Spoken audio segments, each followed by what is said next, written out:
Good morning everyone, welcome back to my YouTube channel.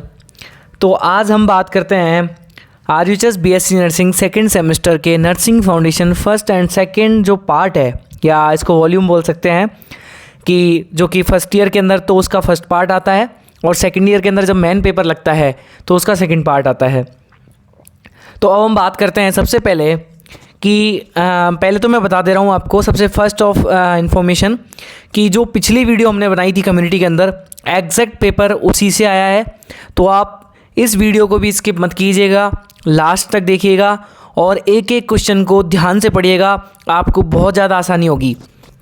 सबसे पहले हम बात करते हैं, सबसे पहला क्वेश्चन जो लॉन्ग क्वेश्चन आता है वो आता है अटेम्प्ट लॉन्ग क्वेश्चंस, जिसके अंदर सबसे पहला क्वेश्चन देखते हैं जो 16 नंबर का आता है। इसके अंदर हमने 3 क्वेश्चंस बनाए हैं। 3 क्वेश्चंस बहुत ज़्यादा इंपॉर्टेंट हैं तो उनको ज़रूर ध्यान रखिएगा। सबसे पहला जो क्वेश्चन आता है वो क्वेश्चन आता है mister Y is admitted in medical ward with a complaint of palpitation, vital sign were being monitored is found have alteration in the pulse and respiration। अब इसके कुछ पॉइंट्स दिए गए हैं जिनके बारे में हमें बताना है। तो सबसे पहला जो पॉइंट है वो आता है कैरेक्टरिस्टिक्स ऑफ द पल्स। जो कैरेक्टरिस्टिक्स ऑफ द पल्स है उसके बारे में हमें बताना है। सेकंड आता है factor affecting the pulse, factor affecting the respiration and nursing responsibility in the assessment of respiration.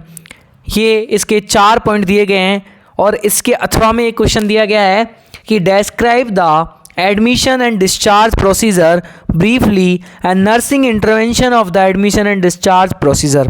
जो डिस्चार्ज प्रोसीजर है हॉस्पिटल के अंदर पेशेंट के एडमिशन होने से लेकर डिस्चार्ज प्रोसीजर तक की सारी जो नर्सिंग इंटरवेंशन होते हैं उनके बारे में बताना है, प्लस एडमिशन और डिस्चार्ज की डेफिनेशन सहित उनके टाइप्स वगैरह पूरी तरीके से ब्रीफली एक्सप्लेन करना है इसके अंदर। अब मैं बात करता हूँ इसमें थर्ड क्वेश्चन के बारे में, जो कि थर्ड क्वेश्चन क्या है, explain various method of oxygen inhalation.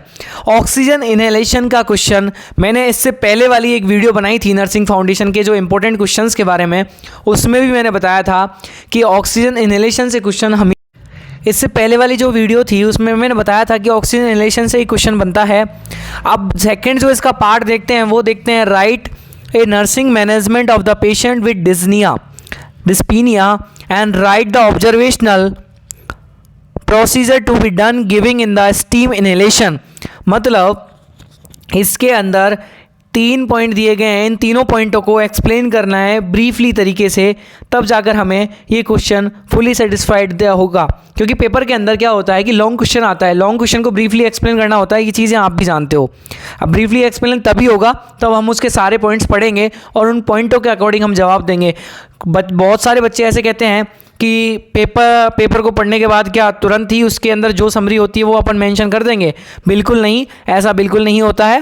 आप प्लीज़ सबसे पहले पेपर के क्वेश्चन को पढ़िएगा, उसके पॉइंट पढ़िएगा कि क्या क्या नर्सिंग फाउंडेशन के अंदर दे रखा है, उसके बाद आप उसमें राइट डाउन कीजिएगा। अब हम बात करते हैं सेकंड क्वेश्चन के बारे में, जो कि सेकंड क्वेश्चन आता है राइट ए शॉर्ट नोट्स, जो NE5 इसके अंदर हमें करने हैं। सबसे पहला आता है पोस्ट ऑपरेटिव केयर। जो शॉर्ट नोट के अंदर सबसे पहला पॉइंट है वो आता है post operative care.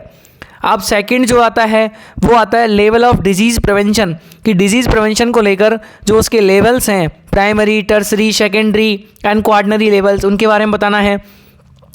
Health continuum model, health continuum model nursing foundation का एक बेस मॉडल है जिसका क्वेश्चन हर बार बनता है, पिछले 2 साल से नहीं आ रहा है। तो इस बार 99.99% चांसेस हैं हेल्थ कॉन्टिनम मॉडल से क्वेश्चन आने का। तो सबसे पहले पढ़ के जाइएगा इस क्वेश्चन को, बहुत ज़्यादा आपको बेनिफिशियल रहेगा। अगला क्वेश्चन हम पढ़ते हैं define the communication types and barriers. Communication के बारे में क्वेश्चन हमेशा बनता है क्योंकि नर्स और पेशेंट के बीच में जो इंटरपर्सनल रिलेशनशिप होता है उसको मेंटेन करने के लिए कम्युनिकेशन सबसे अच्छा वे है। और इसके अंदर एक पॉइंट मैं ऐड नहीं कर पाया, IPR के अंदर शॉर्ट नोट्स में क्वेश्चन आ सकता है, IPR को ज़रूर पढ़कर जाइएगा। अगला क्वेश्चन आता है explain the step of nursing process. Nursing process के स्टेप्स के बारे में हमें लिखना है, ये भी शॉर्ट नोट के अंदर क्वेश्चन आता है। अगला क्वेश्चन आता है हॉस्पाइस केयर या पैलेटिव केयर, मतलब एक पेशेंट के लिए हॉस्पाइस केयर क्या होती है उसको हमें यहाँ बताना है। अब हॉस्पाइस केयर में सबसे पहले हम देखते हैं कि हॉस्पाइस केयर होती क्या है। तो आप खुद जानते हो कि किसी भी पेशेंट की जो क्वालिटी ऑफ लाइफ को मेंटेन करने के लिए जो एक इलनेस से गुजरा हुआ पेशेंट होता है उसको जो केयर प्रोवाइड की जाती है उसको हम बोलते हैं हॉस्पाइस केयर। तो hospice care is a very important question in short notes and long questions of the nursing foundation in RHS BSc nursing second semester. अब बात करते हैं अगले क्वेश्चन के बारे में जो आता है ऑक्सीजन थेरेपी। ऑक्सीजन थेरेपी क्या होता है? ऑक्सीजन थेरेपी से पिछला जो ऑक्सीजन इनहेलेशन पे क्वेश्चन आया था, अब जो नेक्स्ट क्वेश्चन ऑक्सीजन थेरेपी से जो क्वेश्चन बना था, पिछले बार जो ऑक्सीजन थेरेपी से क्वेश्चन बना था ऑक्सीजन थेरेपी से। अब बात करते हैं हम हमारे next question principle of body mechanism.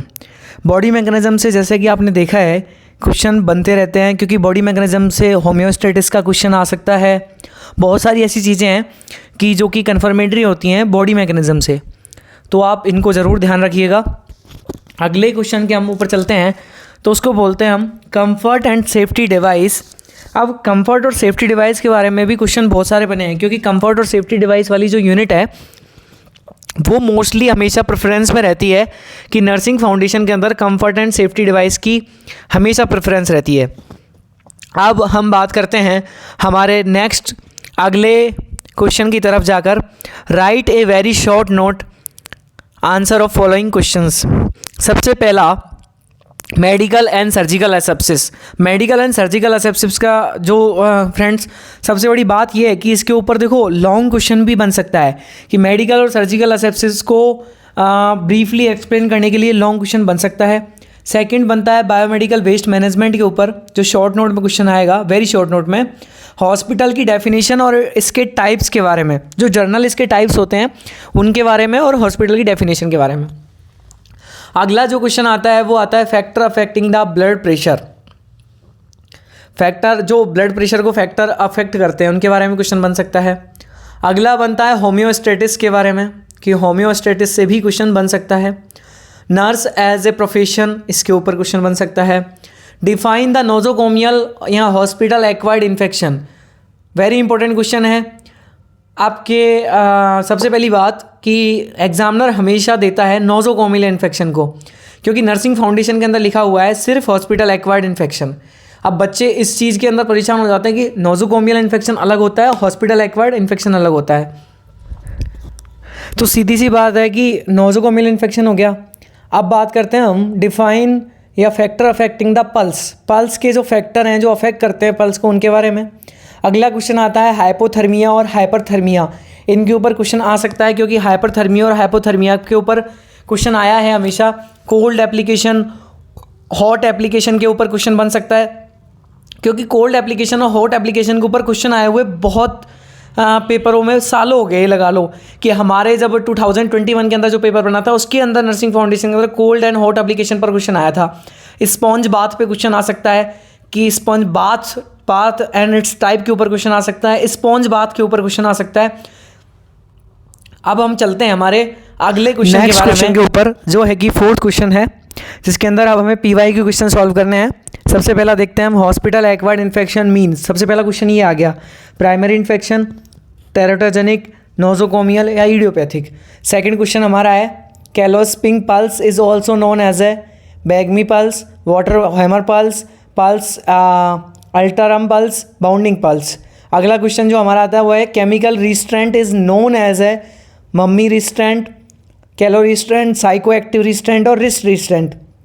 इनके ऊपर क्वेश्चन आया, ठीक है। अब आप जैसे कि देख पा रहे हो कि PYQ क्वेश्चंस जो होते हैं वो एज एक तरीके से फ्री के क्वेश्चंस होते, फ्री के नंबर होते हैं आपके लिए, तो आपको PYQ क्वेश्चन पर ज़रूर से ज़रूर ध्यान देना है। अब हम चलते हैं हमारे अगले PYQ की तरफ, जो कि आता है CPR। CPR का मतलब क्या होता है? Cardio pulmonary recovery, respiration, resuscitation या रेजोनेंस। अब हम बात करते हैं अगले question, sprain means. Sprain means क्या होता है? पेन, ओवर स्ट्रेचिंग, स्वेलिंग और ब्रूजिंग। अब हम अगला क्वेश्चन अगर बताते हैं PYQ का aim of giving bed bath, unconscious या हेल्पनेस पेशेंट के लिए देते हैं, या सेंस ऑफ वेलबींग जो पेशेंट होता है उसके लिए, या it prevent the bed sores, और ऑल ऑफ दीज। अब ऑल ऑफ दीज आया तो आप पहले क्वेश्चन को आराम से पढ़िएगा, उसके बाद सोचकर इसका जवाब दीजिएगा, क्योंकि बहुत ज़्यादा इंपॉर्टेंट क्वेश्चन है। अगला question, chest compression of CPR in the sternum should be compressed of at least 1 inches, 2 inches, 3 inches और 4 इंचेस। जिसने भी CPR पढ़ा है वो अपने आप आराम से इस क्वेश्चन का आंसर दे सकता है। तो प्लीज़ इन PYQ को ज़रूर पढ़िएगा। ये PYQ सेलेक्टिव PYQ हैं, जो कि मैंने बहुत सारे क्वेश्चन पेपरों से, मैं कभी गैस पेपर नहीं बनाता हूँ। गैस पेपर में क्या होता है कि हम कोई भी क्वेश्चन डाल देते हैं, उन पेपरों से क्वेश्चन आने की पॉसिबिलिटी कम हो जाती है। मैं हमेशा 5 to 7 ईयर्स के क्वेश्चन पेपर उठाकर ही पेपर बनाता हूँ, ताकि रिपीटिशन का जो चांस है वो बहुत ज़्यादा हो और बच्चों को उस चीज़ को देखने में भी हेल्प मिले कि हमने क्या पढ़ा है और उसके अकॉर्डिंग क्वेश्चन आया है कि नहीं। इसीलिए वीडियो को लास्ट तक देखिएगा, स्किप मत कीजिए। मिलते हैं